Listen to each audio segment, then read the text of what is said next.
বিশ্বকাপে খেলা দেখতে আসা সমর্থকরা আজানের সুরে মুগ্ধ হয়ে ছুটছেন মসজিদের দিকে।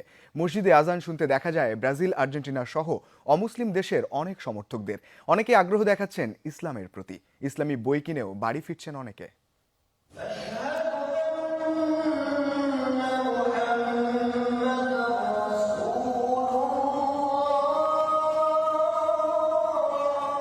কেউই শোনালো মোরে আজানের ধ্বনি, মর্মে মর্মে সেই সুর বাজিল কি সুমধুর।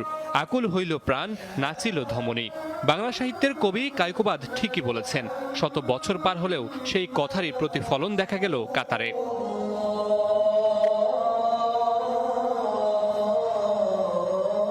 আজানের সুমধুর ধ্বনি শুনতে মসজিদে ছুটে আসছেন বিশ্বকাপ দেখতে যাওয়া বিভিন্ন দেশের মানুষ। সেখানে মুসলিম যেমন আছেন অমুসলিমরাও। কাতারের পথে পথে মসজিদের দেখা মিলে। দিনে 5 বার সেসব মসজিদে আজানের ধ্বনি শোনা যায়। তখন এক ভিন্ন পরিবেশের সৃষ্টি হয়। বিশ্বকাপ দেখতে আসা অমুসলিমরা ভিড় করে আজানের সুমধুর সুর উপভোগ করার জন্য। তারা অবাক হয়, আবেগপ্রবণ হয়। অনেকে মোবাইলে সেসব সুর রেকর্ডও করে নেয়। অনেককে দেখা যায় ইসলাম সম্পর্কে জিজ্ঞাসা করতে, অনেককে আবার কিনতে দেখা যায় ইসলামিক বই। অনেক নারীদের দেখা যায় পর্দার সাথে মসজিদে প্রবেশ করতে। তাদের অভ্যর্থনার ব্যবস্থাও রাখা হয় মসজিদের বাইরে।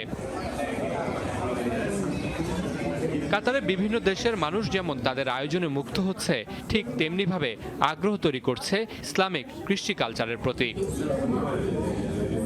বিভিন্ন সূত্রের খবর বলছে, কাতারে বিশ্বকাপের খেলা দেখতে এসে ধর্মান্তরিত হয়ে ফিরেছেন অনেকেই।